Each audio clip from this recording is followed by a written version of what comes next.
My topic is the great attributes of true love. The great attributes of true love. And I was very inspired with that revelation, that spiritual experience of Mrs. Nora. So Father said we must win, right? We must win the election. So we need to know what is the key, how to win, right? So what is the key? So my message, this is actually not my message. I didn't make that message. It's from Dr. Young, our great continental leader from Asia. This lecture, he gave this lecture to all the great leaders, politicians, prime ministers, religious leaders, bishops, and blessed families all over Asia. And he asked me, you must study this lecture, and I want to watch you give this lecture. So there are a few of us commissioned to give these lectures to everyone all over the world, and so I'm honored to give this lecture to you, and I hope that I can give justice to his heart. Have you heard Dr. Young give lecture? He's such a powerful, energetic, and his spirit, he inherits this spirit from True Father. I'm nowhere near his spirit of lecturing, but I'll do my best. So the great attributes of true love. Dondon has the control, so I'm gonna just tell him to slide through. So I would like to start with by reading this tradition of Father and Mother Moon's family. Father Moon's family had a tradition of receiving guests and beggars since his great-grandfather Jung-Hol Moon, with the teaching of give hospitality to everyone who comes to our house. People wandering around from Yeongnam and Honam province in southern part of Korea, heading north and to Manchuria, which is near to China, were all given hospitality. The indebted people would offer thankful greetings, and even if the village was out of sight, they would put their hands together and pray for the family's blessings. So, True Father's family, they were very known for this great generosity to beggars, to anyone who needed help. So that route of the immigrants from Korea to China, whenever they passed by through the direction of True Parents' house, they would bow in great respect to the grandparents, the grandfather Moon. Next slide. So when a beggar came by and said, "Give me some rice," 3 times, and then nobody responded among his family members, his grandfather would take his own bowl and offer it to the beggar directly. A great person such as Father Moon could be born because of such a family. Therefore, if you want to receive blessing, you must give blessing to others first. Such a powerful statement, right? So, because of Grandfather Moon's great heart, that, beggar, to a beggar, if a beggar asks 3 times and nobody stands up and give the bowl of rice, the grandfather would give it to the beggar. And so nobody in the family, when grandfather says it, his word is the law. So, everyone is alert. So when they see beggar coming, they already prepared, so that everything in that house prepared to give for the beggars. So they don't want Grandfather Moon to sacrifice his own bowl of rice. That would be like a sin to the family. So they prepare everything and be alert. And so that kind of family, that foundation of living for the sake of others, of giving, and anticipating to give before everyone, that needy person comes in front of them, was the foundation that the Messiah could be born in that lineage, in that family. Isn't that great? Next slide, please. So 3 lessons that we learn from Father Moon's family. Number 1 is attend and serve people like God. We need to treat people as God's guests. I remember Dr. Young, I consider myself very blessed because I am educated directly by this great leader. So he told me one time when we were receiving Unanim in 2013, 14, he told me, you know, Marley, how to receive heavenly fortune. You like heavenly fortune, right? Everyone wants heavenly fortune. And so he told me that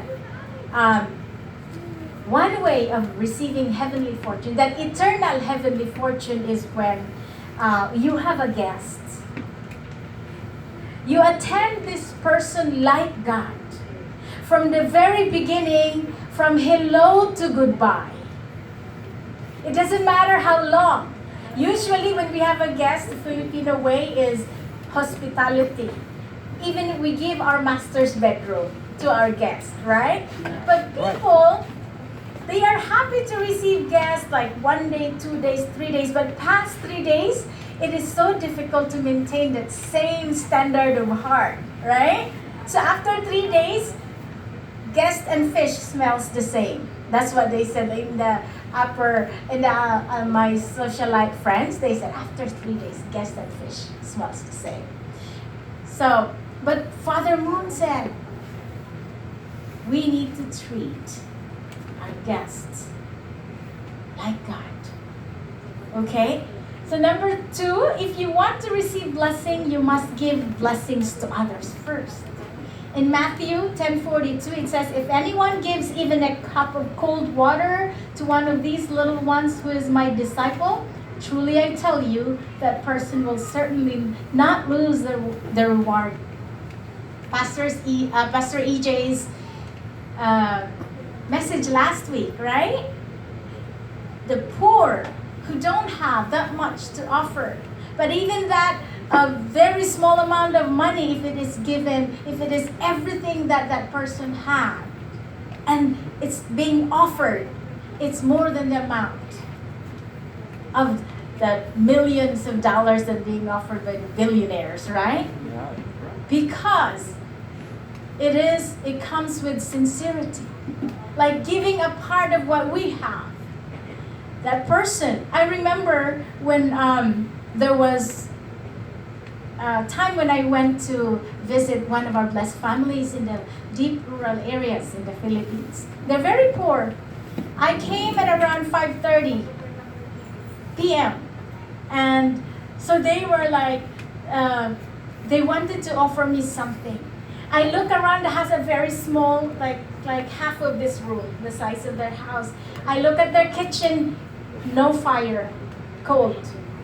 So they have not started cooking dinner and they have nothing for dinner. But the husband disappeared for like 10 minutes. And then he came back. I was asking the girl, the daughter, where is your father? And then she goes, he went out. When he came back, he came back with cookies and soda, Coke. And I was wondering. Then when he offered it with such a beautiful attendance, like, I'm so sorry, we don't have dinner yet, but here, please have these cookies and some drinks. And you know, a soda and nice cookies, they are luxury for rural people. And when he disappeared, again, I asked the daughter, where's the store? I mean, your father had money to buy this? And she said, utang means credit, or like borrow money to buy. So I almost was at the point of crying, because you know, such a precious food, he had to borrow money to buy food. I mean, the snacks. So when I was munching on that cookies. I asked God, please God, I'm so sorry, but if you are alive and if you are here, taste these beautiful cookies.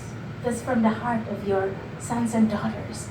For 6,000 years, you could not taste such sincerity, but please enjoy this together. Isn't that beautiful? Please bless this family. They have no food, but bless this family. Number 3, love is replenished by giving. Therefore, it can continue forever. The person who gives will never perish. Heaven protects those who will give. So these 3 lessons, it's very important for us to understand why is it so difficult for husband and wife to keep that marriage alive. And why is it so difficult for a country to maintain the state of peacefulness, that harmony? Because the secret of maintaining that lies in the dynamics of love, true love. What is the nature of true love? According to Dr. Young, is we need to give first. I remember when we first got married with my husband, it was so difficult. For 3 years, I was always crying. And then one day I said, hell no. If I have to get married, I have to be happy. I can't keep crying every time I don't get what I want. And then, so, you know what? I changed my expectations. So, see, when you expectations is like we expect others to love us, to be sensitive to what we want, to what we need. We expect our pastor to do this. We expect our husbands. We expect our president. We expect our neighbors. We expect our children. So from these layers and layers of expectations to make us happy, it creates unhappiness. Do you agree? Yeah, that's right. That's why depression, mental health, suicide is because we are not getting the happiness that we're expecting from others to give to us, right? True Mother said, in the era of Chunalgo, it is the era of love and truth and beauty, the unleashing of heavenly nature, the unleashing of heavenly character. Do you ever think about what is it like? What is unleashing of heavenly character? When we look at True Mother, she is a heavenly deity, right? But how did she become like that? How did True Father become so bright and handsome? They practice true love. The conflict in the family, in husband and wife relationship, stems from expecting the other to be to our proverbial standard, right? But then the secret really is giving first. The first attribute. There are 4 attributes of true love. Today, I'm just going to discuss one. The first attribute is, it's called seeking to give first. Giving first. It says, love is replenished by giving. Therefore, it can continue forever. To anyone who gives love first. It's not like the secret of love is your partner has to give to you first. No, we give first. The more we give, the more we receive. And the outside people say the more we give, the more we don't have. Yeah? That's why we keep something for ourselves, because we give this, I'm only going to give 80% because 20% is for me, right? But the more you give, the more you receive. That's the nature of true love. The output is more than the input. It's not like the machine, right? Yes. So, next please. So this is Father, our dear beloved true Father's philosophy, living for the sake of others. Giving first. Then why should we live for the sake of others? the mantra of our church is really to live for the sake of others, right? Like living for the sake of others. But why? So that we can receive. Why? Ano po? Because we love them. Why do we need to love? Why do we need to give? Because the nature of true love is to give first. The nature of true love is to give first, and the whole universe operates in that principle. God gave first. God invested all of His energy. True love, that whole dynamics is all about touching the heart, moving the heart of your object partner. They said that love without sacrifice is not true love. So, in order for love to be truly alive and be maintained, we need to give first and we need to keep giving. Otherwise, we love and then after 3 days and 1 week and 1 year and then, oh, my son, my daughter, my husband didn't change. I'm tired of giving. I'm tired. That's it. Walk away. Right? But no, God is our model. Our Heavenly Parent is a model. He gave and patiently waited for us to mature. The same our true parents waiting for us to mature until we reach that level we can understand God's heart. Then we move God's heart.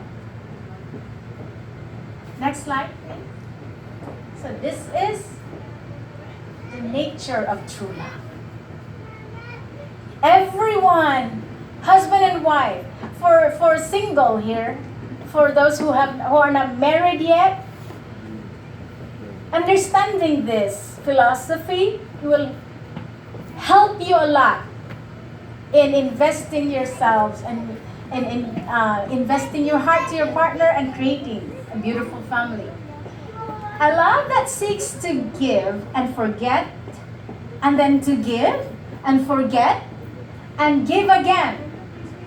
A love that seeks to give, forget, and when it can no longer give, it grieves, shedding tears.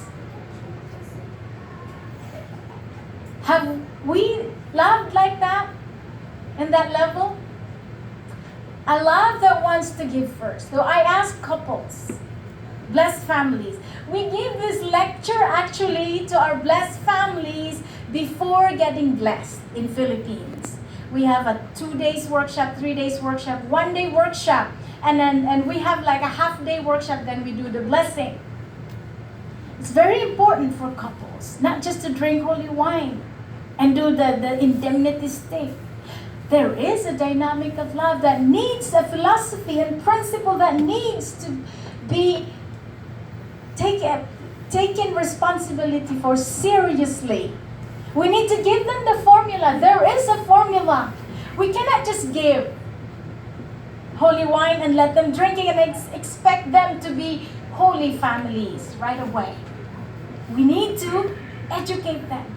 Throughout history, why is it that no one, before the emergence of Jesus and true parents, people always say, to err is human, to love is divine. It is okay. No one is perfect. We all make mistakes. Even we have the Bible, right? We have the Bible. But then we know what true love is, but then nobody practices it. Until the time when true parents came, and then we know what is true love. It is introduced to us in this way. It's so beautiful. But why? Why is it that it took 6,000 years before we could practice true love ourselves? Because love is organic, it's active. Love is not only described. They say love is blind, so many descriptions. But One thing that we know, and we maybe we're not aware of, is that love needs to be felt. Jesus existed 2,000 years ago. His love did not fully blossom into conjugal love. We as children just read the Bible, but reading the Bible is just like hearing about describing an apple without tasting it. No matter how much I tell you about apple is crunchy and juicy and tangy and sweet, people do not understand unless you taste the apple, right? Yes. We need to understand, we need to feel true love. So when the true parents started giving us true love, sacrificing their lives, moving our hearts, making us cry, investing all of their energy, their lives and their children's lives and their families' lives, we could receive that energy, right? But when we love also our object partner, our husband, my children, my neighbors, my parents, our community should be moved by our love. Our community should feel that love. Don't you think so? Yeah. They should cry upon receiving our sincerity. Have we made our community cry? Have we touched the heart, even just one person, to the point that they're willing to sacrifice their lives for our sake? That kind of, when we touch someone's heart like that, just the same way true parents moved our hearts. We could sacrifice. I can sacrifice my family because I am touched by the love of our true parents. The same way our Heavenly Tribal Messiah, the blessing, the campaign that we are doing, what is our motivation when we give holy wine to people? Here, take this holy wine in the laundromat, in the park, everywhere. I need to reach my 4:30. Take this. It's centering on me, right? Or you need to change your blood lineage now. Make a condition so that you can be connected to the blood lineage of our true parents. You need to be liberated from your suffering. Your ancestors need to be liberated. Here, take this, my sister, my brother. So when our motivation is centering on others, our partners, the people that we are giving the holy wine to, they will feel it. They will feel it. Love is all about vibration. Love is felt, right? We are relational beings. So they feel it. When your motivation is, I need by 4:30, quickly, take this holy wine, selfie, picture like this, and then done. Why do they reject you? Because it's a Love, true love. The true love is, nobody rejects true love. If people reject us, it's because it's not true love. There is a missing aspect, right? It has to be true. Nobody rejects true love, right? So give. Forget that we give and give again until we have nothing to give. And then when that person still cannot recognize our love, do we stop? We keep giving. And then even if that person makes a mistake, unforgivable mistake, are we willing to forgive and forget and give again? And when we cannot love, we feel like we don't have energy, our health is diminishing, our money, our bank account is disappearing. Are we able to love? It's difficult, right? But the standard of love is like this. And then there is one heavenly secret. Give and forget that you give. Forgive and give again until you have nothing to give. And there's one key, very important point in loving. And that's the key ingredients that makes true love a true love. Give. What is it? Give. Give with a happy heart. Give happily. Give happily. And you feel like you have nothing to give. You feel sorry and you cry because you cannot give anymore. But you want to give more. Isn't that beautiful? How wonderful our true parents are. Next slide, please. So this is a picture of Dr. Young's mom. She's 90 years old. And she's still, he tells this story that every time he comes home, even if she's like this, she runs as fast as she could to give him a hug. And it's a beautiful sight to behold. Next slide, please.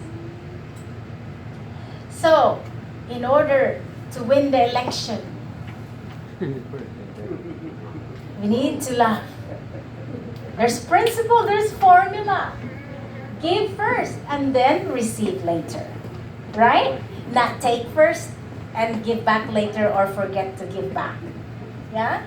Number 2, unprincipled love. What is unprincipled love? Take first and then give or even forget to give back. Yeah? Next slide, please. So human beings were created to live in 3 worlds. Human beings were created to live in 3 worlds. Firstly, we spend around 10 months breathing water in our mother's womb. Secondly, we spend perhaps 100 years on earth breathing air. And lastly, we shed our physical bodies and live for eternity in the spirit world. Then how can we breathe in the spirit world? We breathe love in the spirit world. Since the spirit world is indeed the world of love, we cannot live without love. Therefore, we need to live a life of accumulating our actual results of love on earth. That's beautiful. Right? Next slide, please.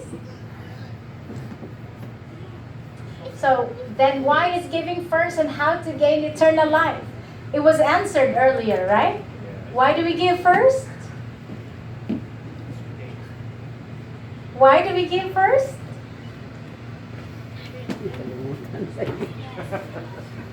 Because true love, the universe, functions that way. If we take first, that means it's a dysfunctional kind of love. Like a machine, right? The machine operates on certain principles and manual and formula. The moment you go against that, you misuse that machine, it will break, right? The same thing with the universe. When we love, we need to give first. When we want to take first, there is a dysfunction right there. Unhappiness will come. Misfortune will come. That's the reason why this world is dysfunctional. That's the reason why families are dysfunctional, because we count. Every time we give first, we count. Oh, I did this, I did this, I did this. Don't you think you should do this for me too? Yeah? But we never realize that it's dysfunctional. We were made to believe by this fallen satanic world, the cultures and the relationships of our parents and our great-grandparents, and for 6,000 years that it is okay to ask first. Yeah? Because it was satanic principles that dominated our lives.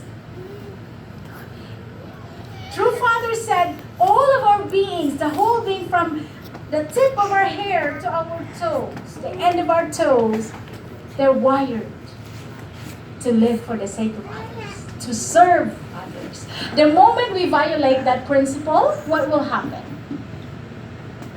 There's a dysfunction in the universe. There's a dysfunction in our body. When we are thinking of me, my own happiness and all this, we get sick.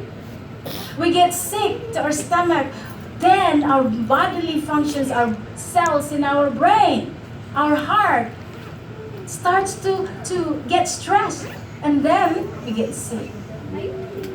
Why does those people who serve so many, who are giving, who sacrifice so much, and those who sacrifice happily, not those who sacrifice with stress, okay?